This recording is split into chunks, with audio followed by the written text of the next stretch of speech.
Welcome students.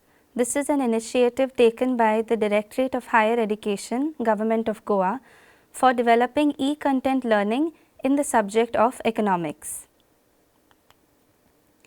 The outline of the module, we will be covering up price elasticity of demand and types of price elasticity of demand. By the end of the module, the students will gain knowledge and an understanding on the 5 types of price elasticity. The definition: what is price elasticity? It is the extent of response of demand for a commodity to a given change in price while keeping other determinants constant. This is termed as price elasticity of demand. Let us understand what it means.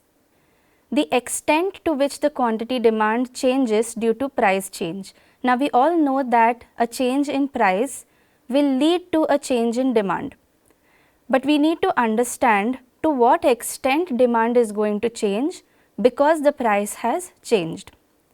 Supposing the demand has a large variation due to a given change in price, we call it as a highly responsive demand.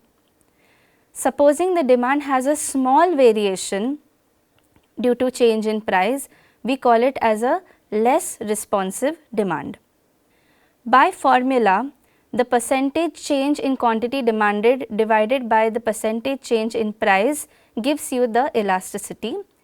There is also another formula, the proportional change in quantity demanded divided by the proportional change in price.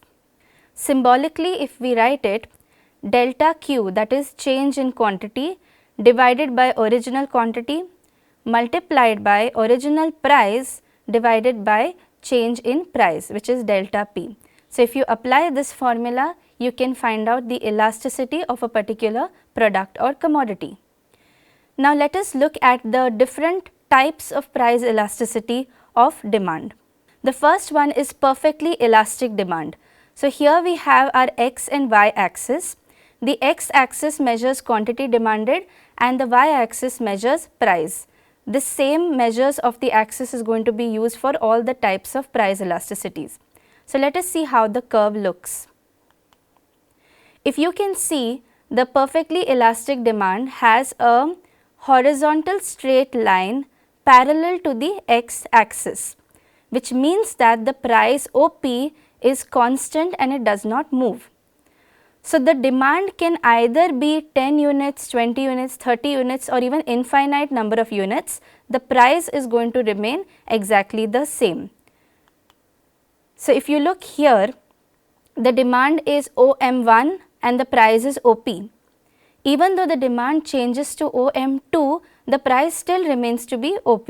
So, the price is completely constant even though there is change or shifts in demand that is seen out here. Now, 2 situations can usually occur.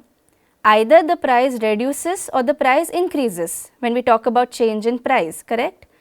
So, in this case, however, there is no incentive or reason to reduce the price because reduction in price is only done if you want to increase output. And I already told you that output can increase infinitely to any extent, which means that there is no need for the price to reduce. Producers will never do that. So, let us look at the second situation.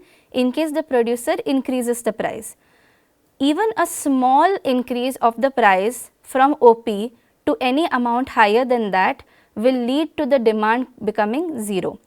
So, that means what we try to say here is at OP price, the demand can change to any extent if the price is constant. There is no reason for the price to decrease, and the price, if it increases, the demand is going to shift to 0. This is only a theoretical concept, it is not practically seen in any practical scenario, it is only a theoretical understanding. The next curve we look at is perfectly inelastic demand. So, the curve, as you can see, is a vertical straight line parallel to the y axis, completely opposite to the curve that we just saw. In this case, the quantity demanded is kept constant no matter the change in price. So, the quantity demanded is OM even if the price is OP1 or OP2 or OP3. So, even if the price reduces or it increases to any extent, the demand is going to be exactly the same, that is OM.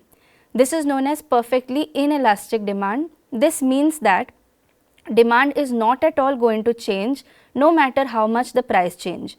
Okay, so there is absolutely zero responsiveness of the demand in response to changes in price.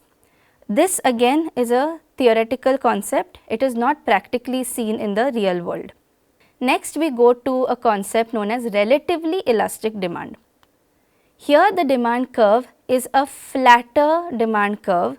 It's still a downward sloping curve, but it's having a very flat sort of a shape, and this is the relatively elastic demand. So let us see how this works.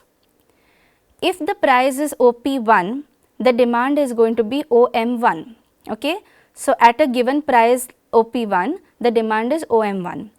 Now supposing a small change occurs and I reduce the price to a small extent, let us see what happens. The new price is OP2, which is lesser than OP1, but by a small extent. But you can notice what has happened to demand. Demand has increased from OM1 to OM2, which is a very great increase, more than double the change of what has happened in price.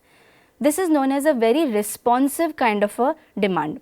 Okay, so this is the relatively elastic demand, where the demand is very responsive to changes in price. A very small decrease in price has invited a very large increase in the demand. This is usually observed in real life for luxurious items, because we know that when a very expensive commodity has dropped its price even by a small extent, we find that the demand has definitely increased to a greater extent. For example, if a mobile phone had a price of, let us say, 31,000, a small decrease of maybe 2,000 rupees will invite a huge increase in demand, because people are more excited to purchase that product. Okay? So this is a realistic concept. Then we move on to relatively inelastic demand. This curve is a lot more steeper, and if you see at a price P1, the demand is OM1. So this is a more steeper curve and it has a larger slope. When the price is OP1, the quantity demanded is OM1, and if I drastically reduce the price to OP2, a big reduction has only invited a small change in demand from OM1 to OM2. So this relatively inelastic demand talks about how the great or big reduction in price also has invited a very small increase in quantity demanded. This is also a realistic concept, and it is mostly observed in essential commodities, commodities that are necessities. Why? Because even if the price reduces or increases to a great extent, what is necessary, and we are going to purchase the items anyway. So if you look at commodities such as salt or maybe sugar or even onions, etc., just because the price is increasing or decreasing to a great extent, we will not change our consumption. These are items that we anyway need in our daily life, so we will buy it whether the price increases or reduces. And finally, you have something known as unitary elastic demand. This is basically a demand curve which is having an equal change in both price and demand. So a relatively equal change has happened from OP1 to OP2 to OM1 and OM2. And if you can notice that there is a similar distance of price change to demand change. So there are certain commodities which have such kind of a demand also, wherein an equal amount of change in price leads to an equal amount of change in quantity demanded. So this is your fifth curve, that is the unitary elastic demand curve. So in this particular module, we have covered up the meaning of price elasticity along with its definition, and we have also highlighted and seen the various types of price elasticity of demand. Thank you.